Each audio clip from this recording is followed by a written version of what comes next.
Hi there, and welcome to Fantasy for the Ages, the show where a father and son sit down and talk about fantasy books. I'm the son in that equation, Zach. And I'm the father, Jim. It's a beautiful day in the neighborhood today. Thanks for jumping on with us as we move more into the Great Hunt. Another couple of chapters for you today. How are you doing, son? I'm doing all right.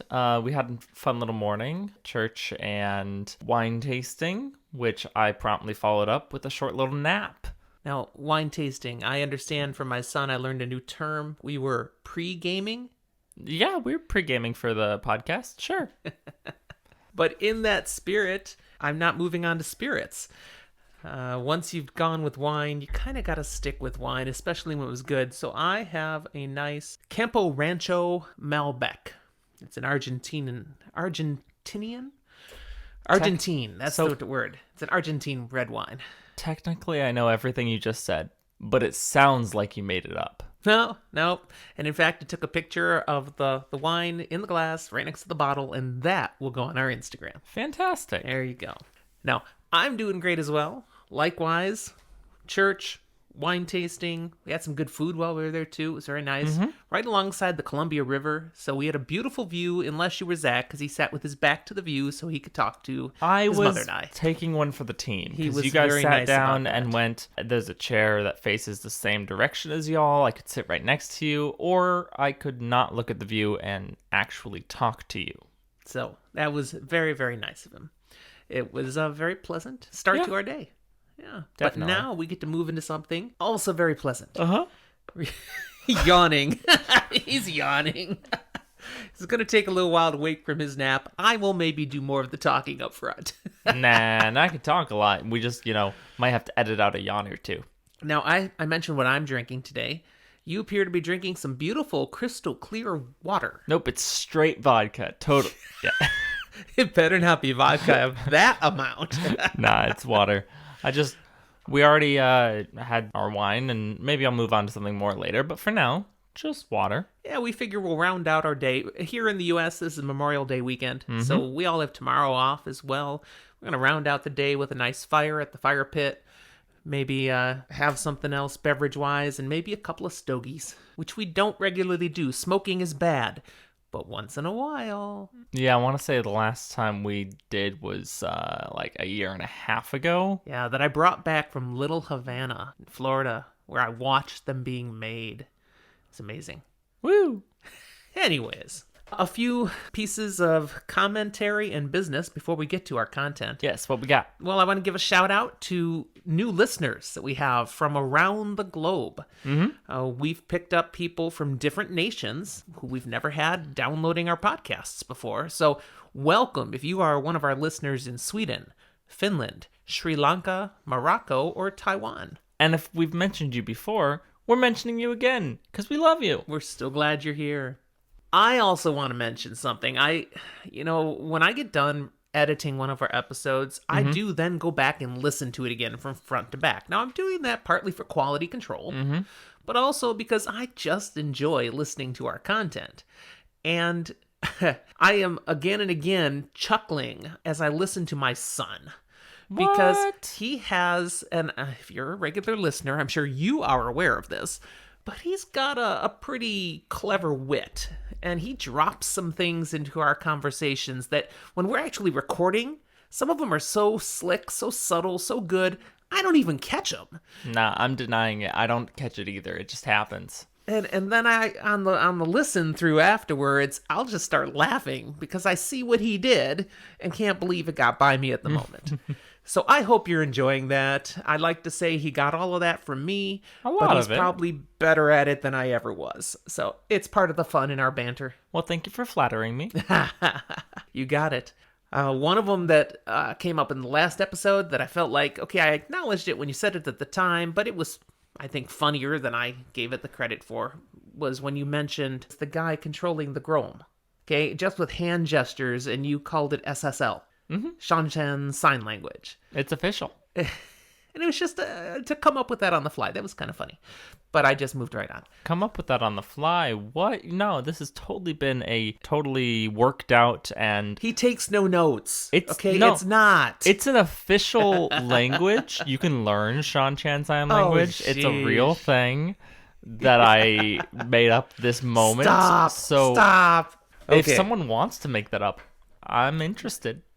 Let's get closer now to our actual content. I will point out, as always, that with a Wheel of Time episode, we will focus on being spoiler light. So if you're a first-time reader, feel free to proceed safely, knowing all we're going to do will, as we go through the content, is highlight things that you might not realize are as significant as you would have without our help.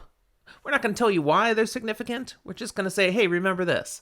Or, ooh, that's a good one. And if you are not a first-time listener and want something a little bit spoilery, there will be at the end the spoiler room. Something very at the end, absolutely. So if first-time readers, you can jump out before we do the spoiler room. We'll give you plenty of warning. You won't be missing anything other than what you want to miss, so we don't mess up your first read. So in that spirit, not wanting you to miss anything, we want to let you know how you can contact with us if you feel so inclined. You can reach us through email at fantasyfortheages@gmail.com. You can find us on Twitter, Facebook, Instagram. We're on all those social media platforms. Twitter is the best one, unless you want to jump into Discord. At which point you can talk with us directly there. Yeah, we have a Discord server. How to find us on all of these different avenues are all in the show notes for this episode. So take a look, click, find us. And if you really are digging what we're doing here and you want to help us at a more elevated level, use the link to go to our Patreon page, where you can become a patron of the podcast. For as little as $1, you can support us in what we're doing, and that first dollar gets you access to join us in live recordings, if you like, through our Discord server. Higher tiers of support give other benefits, such as getting our finished product downloaded for yourself before everybody else gets to see it. A couple episodes of Patreon-only content. Yes, and we're continuing to build those, at least one a month. More patron-only episodes. If you really want to, if you got more money you know what to do with, there's a tier where you could end up being with us live in the episode, which is kind of wild and crazy. If someone does that, what we will maybe have to do to facilitate that, but I'd love to tackle the challenge. All right, we just wanted to make sure you all knew all that stuff. Now let's get to talking about The Great Hunt. Yes, what are we talking about today? Well, our content today begins back in Cairhien. Okay. Rand, Loyal, and Huron are up in their rooms at the inn. This is a number of days after that adventure at the Illuminator's chapter house. So a couple of days after Trollocs and blowing shit up. Yes, and apparently that caused a fire. So there was a big mess out there, but the Illuminators are hush-hush. They aren't talking about what happened out there. The only thing people in Cairhien know is there was one big night flower that went up earlier than usual, and then nothing else happened that night, and there's been no fireworks displays since. Mm-hmm. Rand, Loyal, Huron, they've been listening to see if any blowback's going to come their way. If someone will figure out they were involved in some way. But more importantly, there's still Trollocs and Dark Friends out there somewhere, and they've been waiting to see, are they going to be discovered? Are they going to find them? So far, they haven't heard anything about the Trollocs or Dark Friends, nor have they been found by the Trollocs and Dark Friends. And of course, they're still waiting for Ingtar and these others to catch up with them and put them out of their stressful worry. They'll get there eventually. But have you in real life been stuck in a circumstance where something really bad could happen, but you don't know if it will, but you can't do anything about it either? You're just stuck for a while and waiting and waiting and waiting and hoping and waiting and hoping. I can't say I've been quite as bad as Rand and Company, considering something really bad could include them getting eaten. Yeah, I haven't had any interaction with cannibals. But on a much more minor level, I understand. Yeah. And when you're stuck in a situation where it's not all rosy and you don't have a lot of power to do something about it, it can get kind of tense. You can get kind of irritable. And that's what we walk into as the chapter's beginning, because Rand and Loyal and Huron, well, Loyal's mostly staying off to the side just reading a book. Well, that's how he copes. Yeah, Rand and Huron, they're having a conversation, and Rand's getting kind of heated. Because as the days have passed, what Rand was afraid would happen has been happening. The Cairhien are rubbing off on him. Oh man, Huron is getting more and more proper. He won't say Lord Rand anymore. Nope, it's just my lord. Yes, my lord. No, my lord. May I polish your shoes, my lord? How high shall I jump, my lord? And it's literally just like that. Every comment, he's bowing, he's saying this, he's being the groveling little servant, and Rand's like, cut it out, and nope. Yeah, Rand doesn't want anything to do with this. So Rand is actually at this point, he gets so frustrated, he shouts at him, literally, stop it! And then there's a boom, boom, boom on the door. Now, not the door to the hallway. Nope. The door connecting their rooms. They're in Loyal and Huron's room. This is a knock on the door connecting to Rand's room. It's like, well, what? Rand reaches for his sword. Huron reaches for his weapon. Loyal quickly throws a blanket over the chest and sits next to it, reading a book. Keep it secret. Keep it safe. It's like, what could this be? And Rand goes to the door. It's the innkeeper. And he is so excited that he had to come up. He came up to find Rand. Of course he did. And no one was there. I mean, he thought maybe he was napping or something. He opens the door to his room and not seeing anything but hearing noise, he knocks at the adjoining door. That's nosy and rude. And that's definitely in the back of Rand's mind. Is he spying? What might he have heard? What were we saying? Did we say anything about the horn or, any of these dark friends or Trollocs? What were we talking about? Lord Rand, this guy is Cairhien. Of course he's spying. The reason the innkeeper is here and just so excited is he has today's invitations for Lord Rand. I mean, they've been coming and continuing to come. Every day. Like Huron said would probably happen. Yeah. And there's just two. And Rand's like, oh, fine. Takes him and exits him out the room. He's like, but, Lord Rand, but... Like, he's something gesturing to these invitations. Rand wants nothing to do with it and just kicks him out of the room. Because he's all worked up in his head about what did he hear? He was eavesdropping. That's all he's thinking about. Yeah. He's get out, get out, get out. After they get out, Loyal's like, I don't think we have anything to worry about. Pretty sure we're just talking about you being pissed about the Lord thing. Yeah, pretty much that's it. You were reading here in his rights, and a Lord can do that to his servant, so we're fine.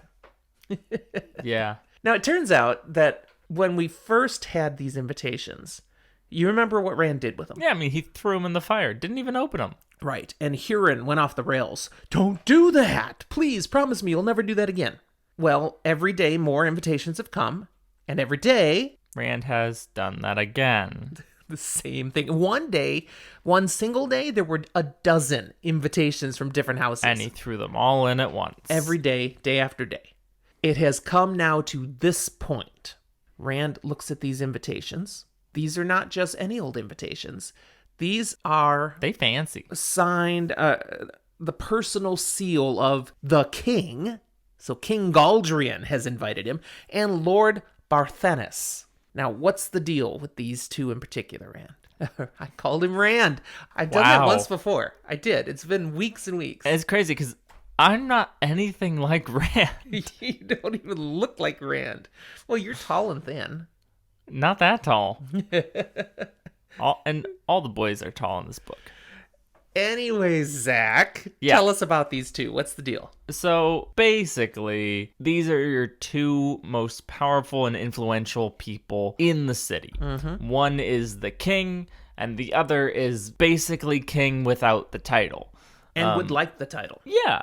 And in many ways, Lord Barthanes actually has currently more power, more money, more position. The king just has the king. Yep. It's good to be the king. But it's also really good to be Lord Barthanes. Right now? Yeah. Yeah.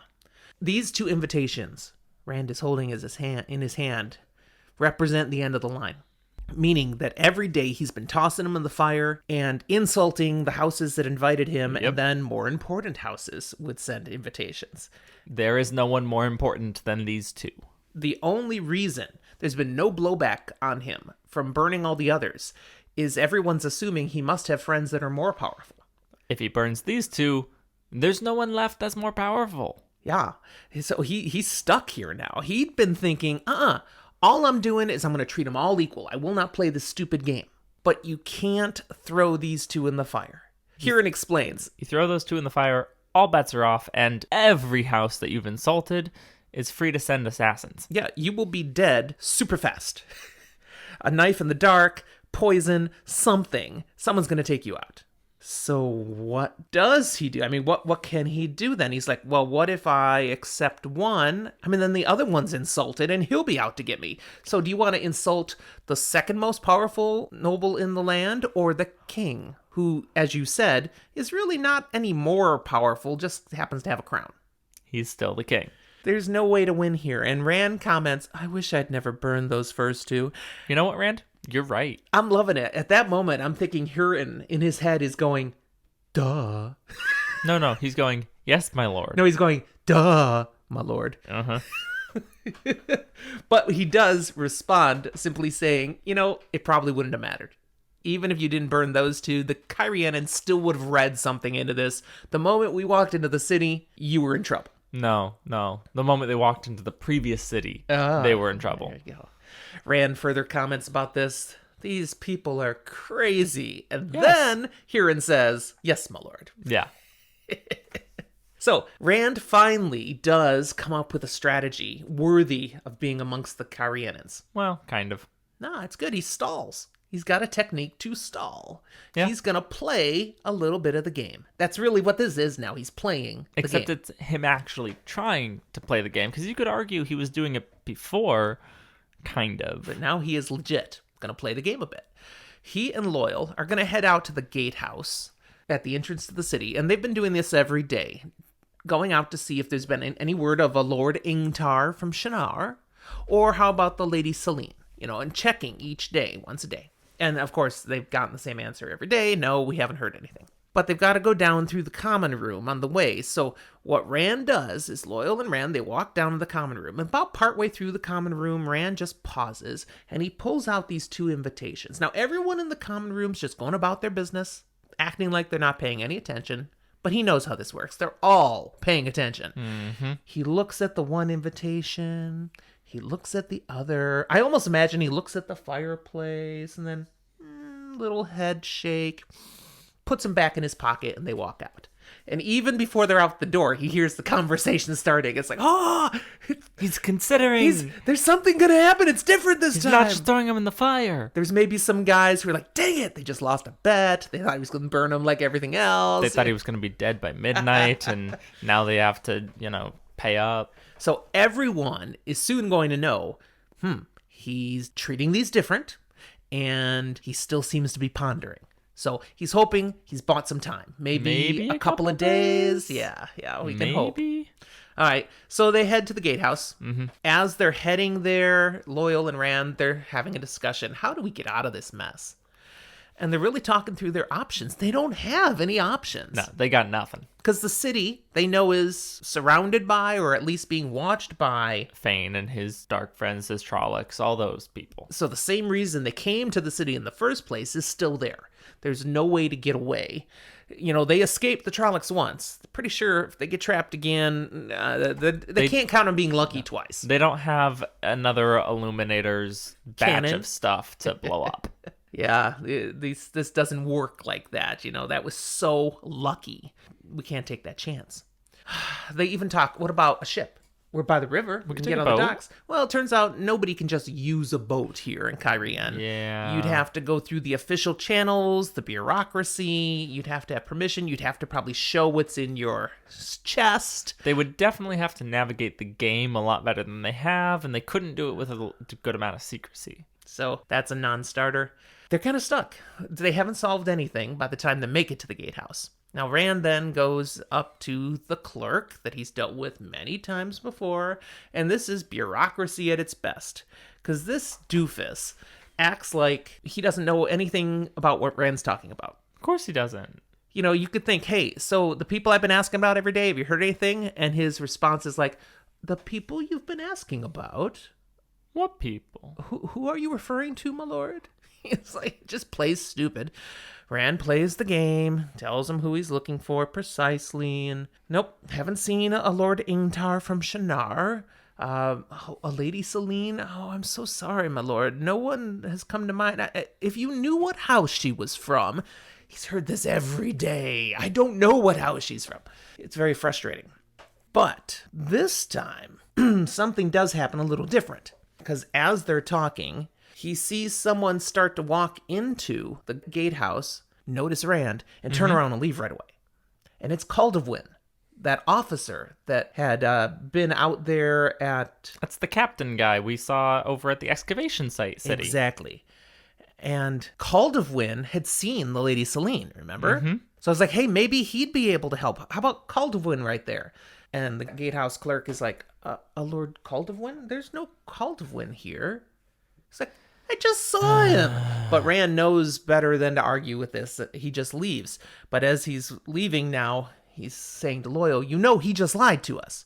Which pretty much tells us everything he's been telling could be a lie. He's been lying the whole time. He's just playing this stupid game. Maybe Ingtar and Celine have been here the whole time. They could have been here for days. So before they take this any farther along, you know, they're walking back through the city. Looking ahead, it looks like there's something burning. That's not good. A fire in the city? Fire in the city. As they keep walking, it's like right in their path. That's concerning. Maybe it's near their inn. Yeah, maybe it is. And, well, they get close enough. Well, shit, it is their inn. It is the inn. Wow, that word came back. It's been a few episodes since you slipped one in. I wanted to get it back. Yeah, well done. He does plan. Look at that. Wow, the inn is on fire. He sees people helping the innkeeper get stuff out of the inn. Okay. The innkeeper's trying to get that in some organized manner. And there's also like a fire brigade. People are, you know, bringing buckets of water or sand or whatever. They're taking stuff into the building to try to put the fire out. But it's upstairs where the fire is really going. Yep. He can see smoke pouring out windows. There's flames starting to shoot up through the roof. I mean, it's suspicious enough that you're like, okay, someone's maybe targeting Rand. But then you go a step further and Rand's like, no, this is probably Dark Friends coming for the horn. This inn, the defender of the Dragon Wall, is not being defended very well right now. This set of fire could be a great way to get what they wanted. And, you know, he doesn't see Huron. And of course he doesn't see Huron because Huron was up in the room guarding the chest, and he cannot move that chest. No, Loyal can. Huron could maybe with some help, but that thing's heavy. So they assume he's got to still be up there, and that's where the flames are. So they go running through the common room. Guys try to stop them, but nope, there's no stopping. And they go up, and it's all smoky, and you know, and they're crouching down, trying to do the crawl like you learn to do in fiery buildings, just in case you're ever in one. Quick, just word of warning: if you see a burning building, you may feel a desire to run in and help. This Probably is always a bad don't. idea. Yeah, don't do it. Because it is a lot more likely that you cause damage to yourself than you actually help anything. You may have heard one of the techniques in the case of fire is stop, drop, roll. When you're not in the building yet, just use the first technique. Just stop. Yes, stop. And I'm sure that there are plenty of stories out there of people who rushed in and helped, but it also is a severe risk. So yeah, there are people who rush in and don't come out. So Rand and Loyal, that's what they're risking. But Huron's already up there. They got to help their friend. Yep. They get up there. They get to the room. They find Huron. He's out cold on the floor with a big old lump on his head, an egg growing where someone whacked him on the side of the head. That's not good. No. And the chest, it's gone. That's worse. As they, you know, check on Huron, he kind of like comes alert enough to say something about some guys were at the door, and then he kind of passes out again. So clearly, some people came to the room, they surprised him, knocked him out. Huron is probably concussed. He looks like he might be worse than concussed. He's looking pretty bad. Maybe. Rand is like, I'll take him. Loyal, grab your stuff, because Loyal's got all those books that he loves. And he's like, no, you can't manage Huron and deal with the fire and smoke. I can do this. I'll take him. Let's go. So, okay, Loyal's got Huron and is heading out back downstairs. But the books. Rand pauses. Not because of the books. But I'm sitting here going, but the books. I know. That's painful.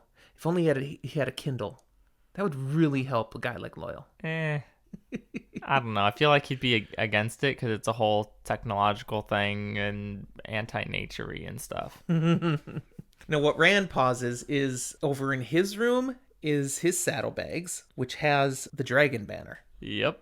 And it flashes into his head how Moraine mentioned, Keep this with you. One day this may save your life.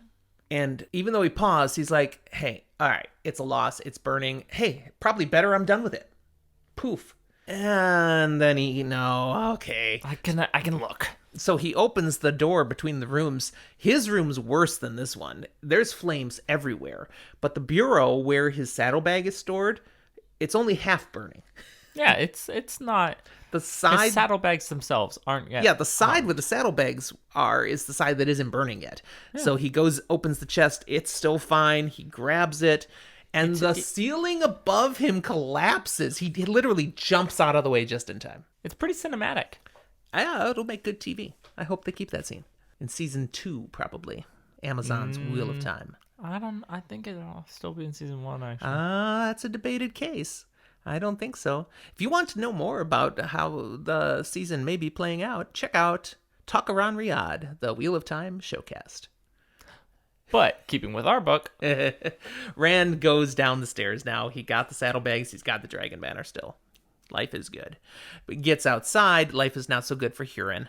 Loyal is with him. Huron looks in really bad shape, and Rand just starts calling out for, is there wisdom?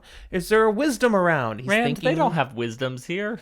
But a lady does come up saying, wisdom, you mean for when people are injured? I'm a reader.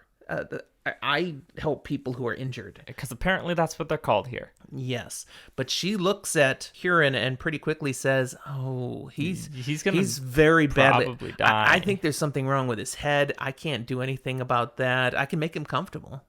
Yeah, exactly. He's probably going to die. We can give him something for the pain. And at that point, Rand hears, Rand, it is you. And he sees Matt leading his horse through the crowd, grinning, with Perrin and Ingtar behind him. And Rand, he looks at them and he says, it's too late. Just sits down and starts to laugh. And that's the end of the chapter. Hey, the boys are back together. I had that same reaction when I read this the first time. Like, are you kidding now? You were so close. Chapter 31. Okay. It's called On the Scent. Picks right up at the same spot. But Rand discovers it was not just Matt, Perrin, and Ingtar. No, he discovers that someone new has joined the party, Varen Sedai. Yes. And what does Rand know about Varen Sedai? As an Aes Sedai, she could help with some injuries and things. Yes. But there's also the catch here. Varen knows or at least thinks he's the dragon reborn. Yep, this is a big thing here. This is one of the 3 Aes Sedai that he is aware who knows he can channel. Knows, and at least from Rand's perspective, he knows that she's one of the ones that wants him to believe he's the dragon reborn. They're still after you, Rand. He thought he'd gotten away from the Aes Sedai, and here's Varen. But, okay, we'll deal with that in a minute. Huron kind of needs some help, and yeah, so she gets and checks out Huron, and she's going to give him some attention. Now, while she's working on Huron, Rand's like, so, how did you guys find us? And it turns out they did just arrive in the city. Yep. Okay. And the gate clerk, probably that same doofus gate clerk, and when they asked about, Rand, Loyal, Huron, when they asked, the gate clerk was playing the same old games as always. What can you tell me about these people? And then Varen stepped up, flashed her Aes Sedai ring, and whispered something in his ear. And like a light switch, he was very enthusiastic to help. And indeed, he knew all about Lord Rand of House Althor and gave him specific directions on how to get right to this in The Defender of the Dragonwall. What do you think Varen whispered? So, theoretically, it could be thought that it was a threat. I don't think so. I think it's some potential promise of money because information is bought and sold in the city. I don't know. The way the reaction seemed so over-the-top enthusiastic, it could have been money, but to me it more felt like he was scared. She put the fear of the Aes Sedai in him somehow. It kind of has some of that impression, but I have issues just because I'm like, the Cairhien aren't particularly scared of Aes Sedai. But they know the stories of what Aes Sedai can do. And of course, the stories around the world of what Aes Sedai can do are exaggerated. So, she may have just been able to whisper, hinting at some things that could go wrong. Not to mention, if she could say could on a lot of things. She didn't have to threaten at all. Or I have the power to. Mm-hmm. And doesn't break any sort of lie or anything. Now, you could even go one further step. Varen is quite old, okay? She's described as an Aes Sedai with some gray hair. And Aes Sedai don't go gray until they are really old. I mean, you're right, but that's harsh. It is what it is.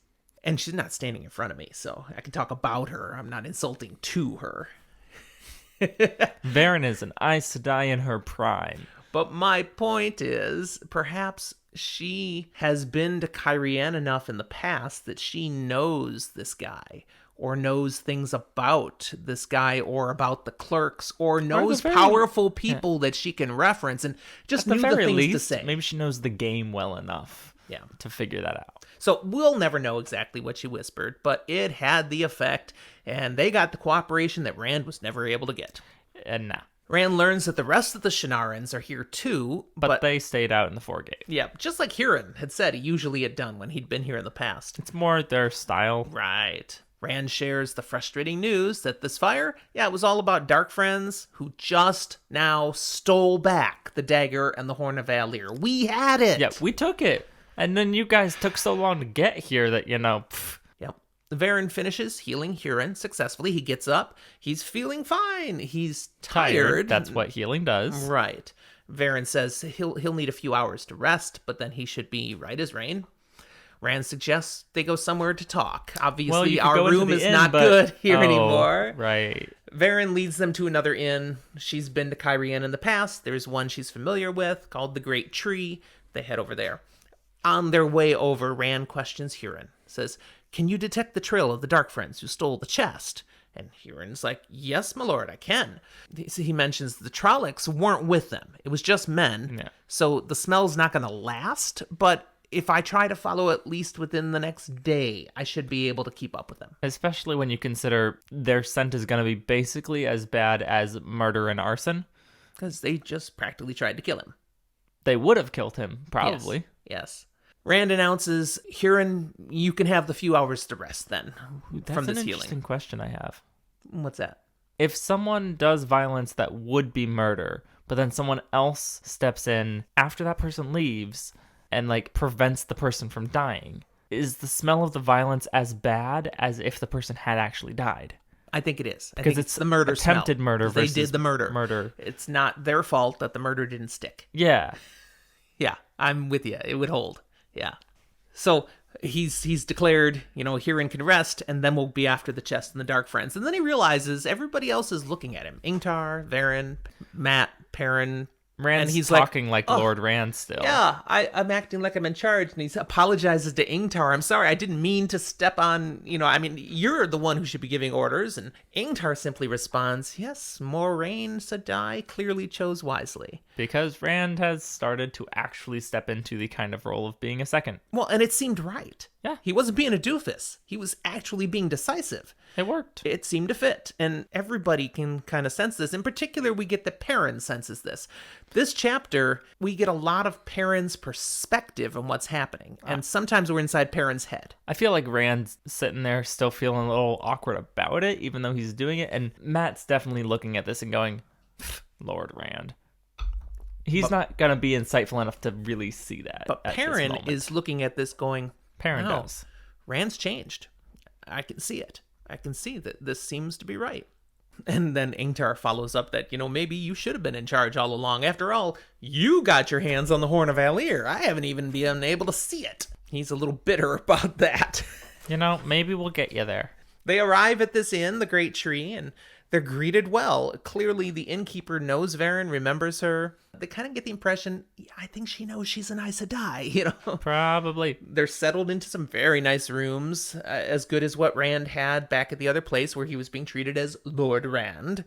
And he has time, as do others, to clean up a bit. He even takes a bath. Yeah, he's a little covered in soot and ash. Yep. He has his dirtied clothes, coat, and stuff sent off to be cleaned. Because, when you're a lord, you don't have to wash your own clothes. That's kind of cool.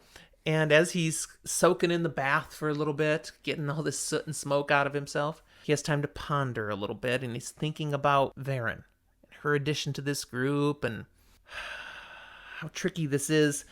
Remembering she's one of these ones who won't gentle me, but Which is good there. But she's probably going to try to use me. Which is not so good Chances are she's here because she's Moraine's eyes and ears now, and I need to make sure she doesn't manipulate me. I'm no Aes Sedai puppet. Rand redresses after taking a bath. Different clothes. He's a bit frustrated again. Still fancy. All of these clothes options he have, they all make him look as lord-like as the other stuff. He doesn't have any simple clothes. No t-shirt and jeans. Nope. Or shirt and breeches. He transfers the invitations from Galdrian and Barthanes into his new coat, so he's got them with him still. But as he does that, he also pulls out the 2 letters from Selene. And he thinks on these for a minute, and he thinks about Selene. What comes to mind? Her beauty, her smell, perfumed smell. Rand, stop getting distracted. And that's true. He's realizing, why am I even thinking about her? If I'm going to be with anybody, it's supposed to be Egwene. But I even know I can't be with Egwene because I can channel. I'm going to go mad. If I stay around women, I'll end up killing them. I can't do this.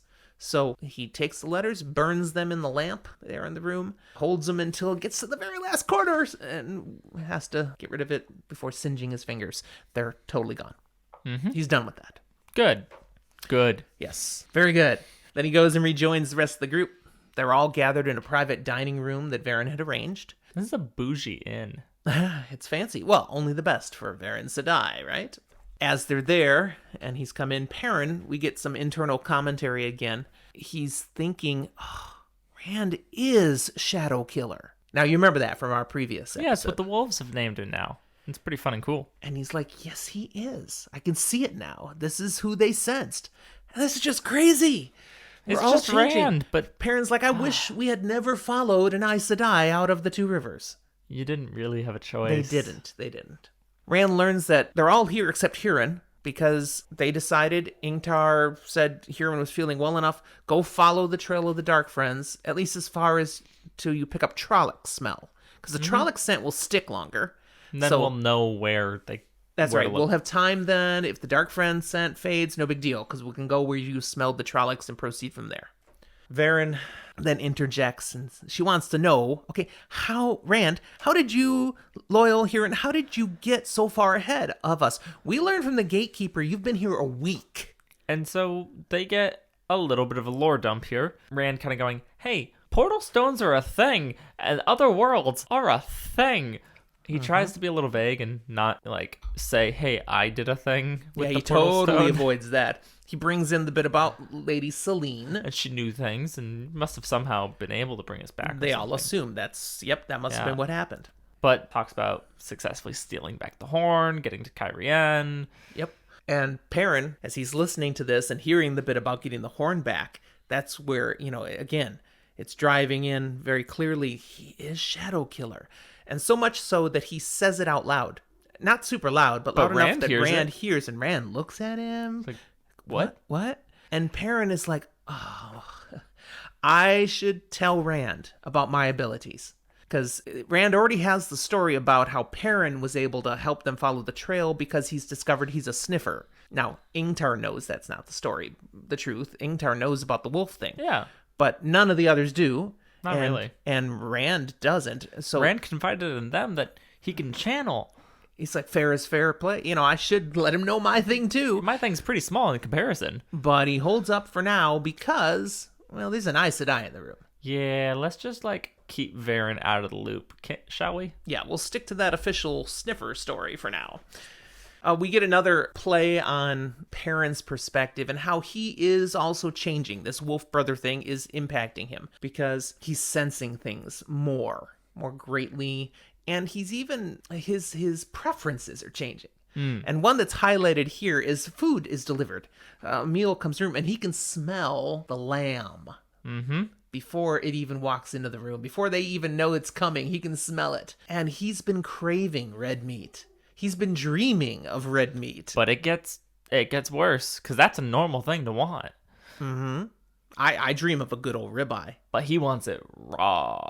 Yeah, this beautifully pink lamb, a nice medium rare, and he can't help but thinking it's overcooked. His preferences are being changed more wolfish. I just had an image. An American parent in London. It's an old werewolf movie.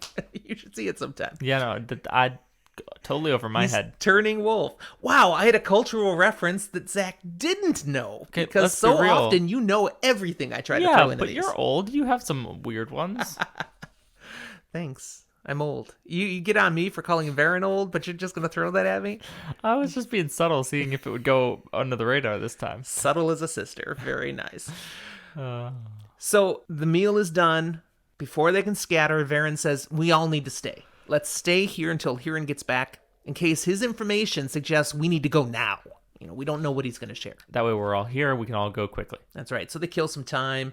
Loyal, guess what Loyal's doing? He reads. He reads. Perrin gets out a stones board, and he and Ingtar play. They're just all killing time however they can, but it's not really that long before Huron does get back. And he has surprising news. He does. The trail eventually did lead to Trollocs, but it did not go outside of the city. So the chest is still here. The horn of Alir, the dagger that Matt needs, it's still in Cairhien. Yep. Where? The great manor of Lord Barthanes. Oh, crap. And he shares, and getting it back's not going to be easy. There's guards all over this place. This is a great manor house. You don't just walk in there. Ingtar is like, Lord Barthanes, he's like the most noble lord in the land. How could he be a dark friend? I mean, if they took it there, he must be in league with Thane, with these dark friends, with Trollocs. Varen has a very insightful remark. Varen does. What does Varen say? There are dark friends among the high as well as the low. The mighty give their souls to the shadow as often as the weak.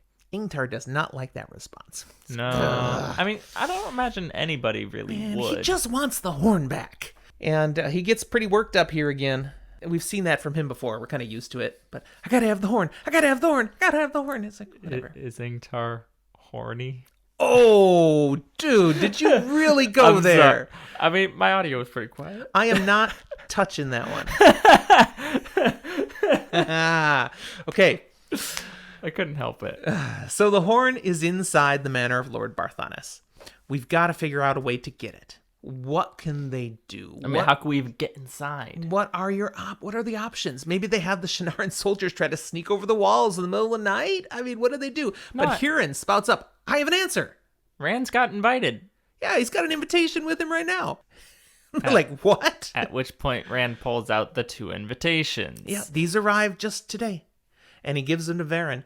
And she sees, okay, one of them is from King Galdrian, and the other from Lord Barthanes. And notably, not from the king's office or whatever. No, his personal seal.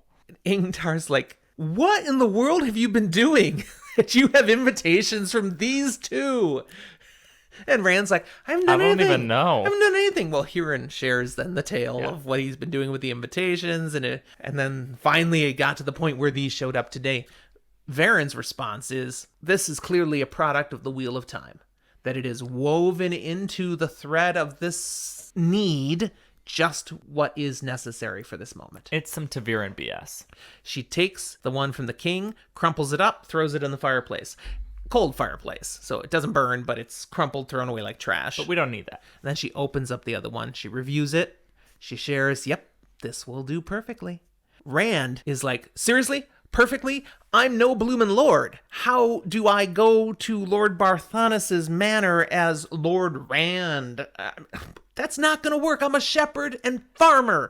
Yeah, but let's be real here, Rand. You're acting like a lord. Well, Ingtar and Huron, they're looking at him like, yeah, we don't believe you. You're a lord. I mean, you can totally see it in their eyes, in their face. And it's because, like you said, he's dressed as a lord, but he's acting like a lord. Perrin can see his nose is starting to turn upward. Well, not so much that. I no, really don't think that's it at all. It's not an earnestness, but there's a straight-backed confidence. A confidence. I mean, just consider has here. He's arguing with Varen Sedai. You don't argue with Aes Sedai. What the heck is that? There's a lack of restraint and respect that you would need to be. And Varen says to him, okay, here's the deal. This will work. here's what you need to do. Number one, quit trying to tell everybody you're not a lord. Okay? Yep. You look like a lord. You act like a lord. You're from elsewhere. They'll believe you're a lord. If you look a little odd in some of your actions, they'll attribute that for, you're a foreigner. You're an outlander. You'll still be a lord. It will work. And if you toss in a little bit of the arrogance I saw you display to the Amerlin seat, oh yeah. It's an easy sell. Barthanas had offered 5 dates in the invitation where Rand could come, and the closest one is tomorrow night. Well, that'll work. Not for Ingtar. He's like, we have to wait a whole day. Yes, you have to wait a whole day. But he's like, but if Rand responds to Barthanas, who we now know is a dark friend, and says, I'm going to come tomorrow, Fane is in there with the horn. They'll put 2 and 2 together that Rand is coming for the horn. They'll figure it out. Well, they come up with a solution for that. They won't respond. They'll just show up. He was invited. It's not uninvited. They just are rude. It's fine. I'm an outlander. We don't do it like you do. So that's their plan. We're going to get a chance to get in there. And even when they show up, if, Barthanas is like, you, Fane said you'd come. No. He's like, no, trust me. I think it'll be fine.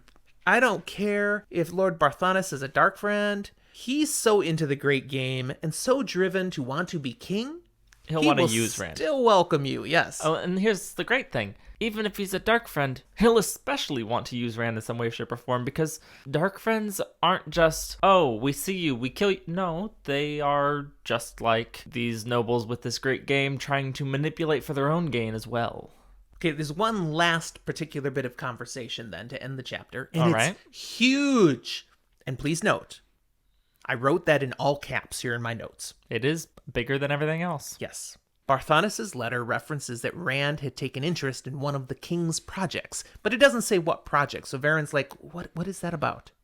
Well, it must be the dig site, right? That's what Rand thinks. That's what Rand figures. When we were on our way to Cairhien, we saw that dig excavating this big statue. The king was planning to move that huge statue over and I asked Cairhien. some questions.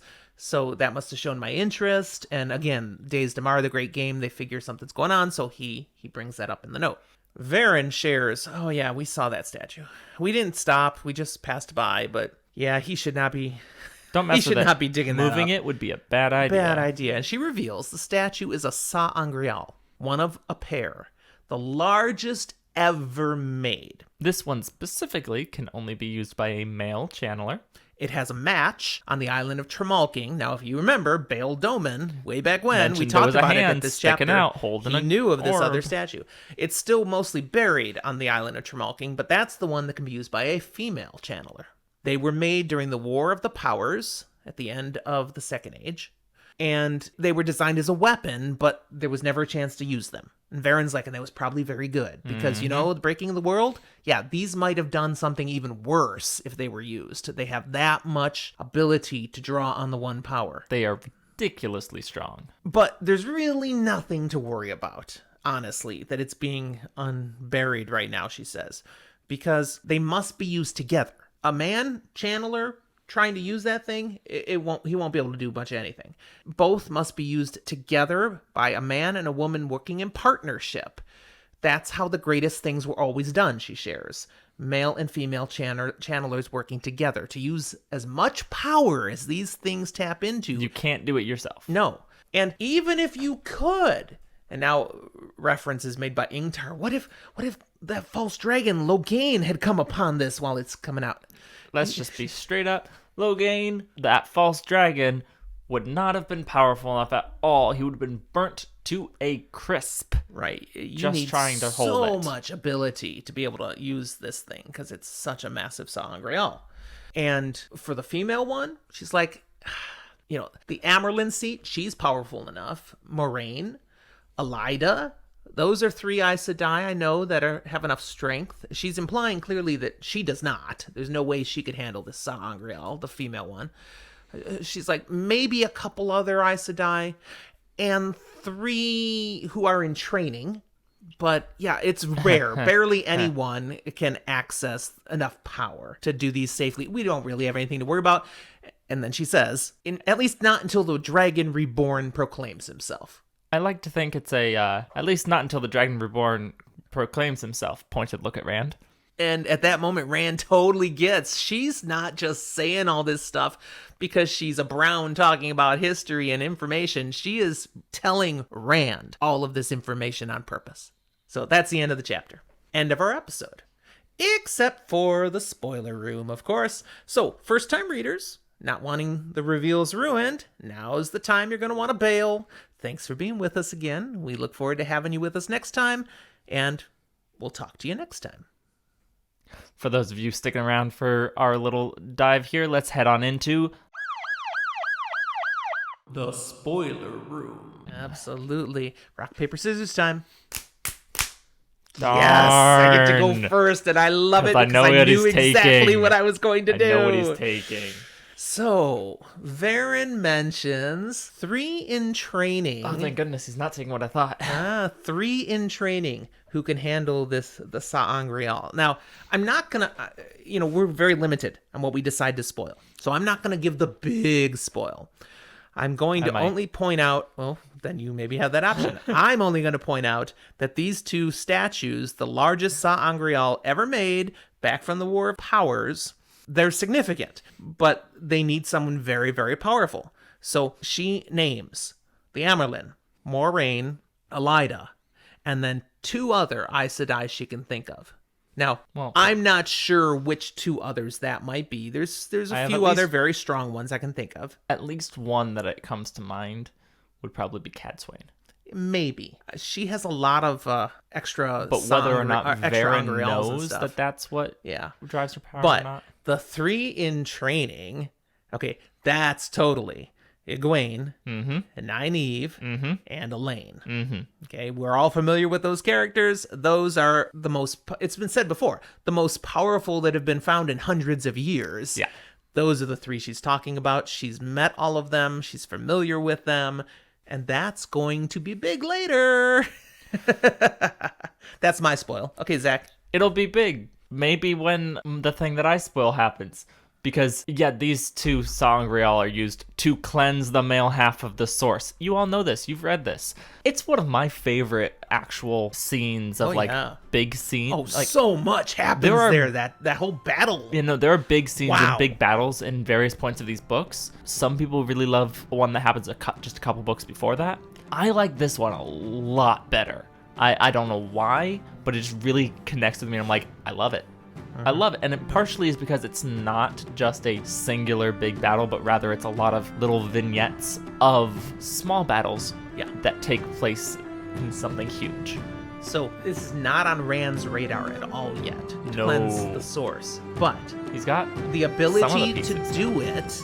The first seed is planted right here when he learns about what this is. And the next one will get planted, 6, 7, 10 chapters from now. It's coming. It's probably a little more than that, but... All right. That was fun spoilage. Yeah. Yes, absolutely. Hope you enjoyed it too, but that's all we have for you today. We'll talk to you next time.